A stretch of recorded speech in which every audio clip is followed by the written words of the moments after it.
వైఎస్ఆర్సీపీ నాయకులు కార్యకర్తలను టార్గెట్ చేస్తూనే ఉన్నారు పోలీసులు. 30 పోలీస్ యాక్ట్ అమల్లో ఉండగా నిబంధనలు అతిక్రమించి ఆందోళన చేశారంటూ మాజీ ఎమ్మెల్యే ప్రసన్న కుమార్ రెడ్డితో పాటు మరికొందరిపై అక్రమంగా కేసులు నమోదు చేశారు. ప్రసన్న కుమార్ రెడ్డి నివాసానికి వైఎస్ జగన్ వస్తారని తెలియడంతో వైఎస్ఆర్సీపీ శ్రేణులతో పాటు అభిమానులు, ప్రజలు అక్కడికి భారీగా చేరుకున్నారు.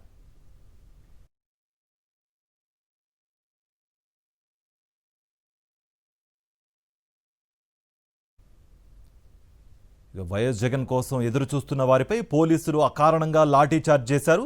పోలీసుల దాడిలో ప్రసన్న కుమార్ రెడ్డి చేతికి గాయమైంది. పోలీసుల తీరును నిరసిస్తూ ప్రసన్న కుమార్ రెడ్డి రోడ్డుపై బైఠాయించి ఆందోళన చేయడంతో ఆయనపై కేసు నమోదు చేశారు.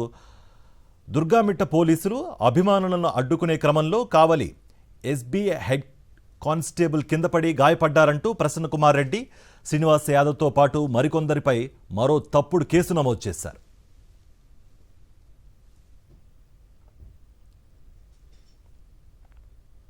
వైఎస్ఆర్సీపీ నాయకులు కార్యకర్తలను టార్గెట్ చేస్తూనే ఉన్నారు పోలీసులు. 30 పోలీస్ యాక్ట్ అమల్లో ఉండగా నిబంధనలు అతిక్రమించి ఆందోళన చేశారంటూ మాజీ ఎమ్మెల్యే ప్రసన్న కుమార్ రెడ్డితో పాటు మరికొందరిపై అక్రమంగా కేసులు నమోదు చేశారు. ప్రసన్న కుమార్ రెడ్డి నివాసానికి వైఎస్ జగన్ వస్తారని తెలియడంతో వైఎస్ఆర్సీపీ శ్రేణులతో పాటు అభిమానులు, ప్రజలు అక్కడికి భారీగా చేరుకున్నారు.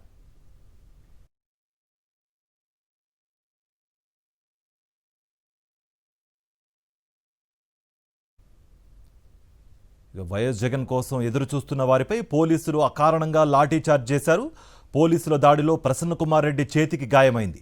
పోలీసుల తీరును నిరసిస్తూ ప్రసన్న కుమార్ రెడ్డి రోడ్డుపై బైఠాయించి ఆందోళన చేయడంతో ఆయనపై కేసు నమోదు చేశారు. దుర్గామిట్ట పోలీసులు అభిమానులను అడ్డుకునే క్రమంలో కావలి ఎస్బీ హెడ్ కానిస్టేబుల్ కిందపడి గాయపడ్డారంటూ ప్రసన్న కుమార్ రెడ్డి, శ్రీనివాస్ యాదవ్తో పాటు మరికొందరిపై మరో తప్పుడు కేసు నమోదు చేశారు.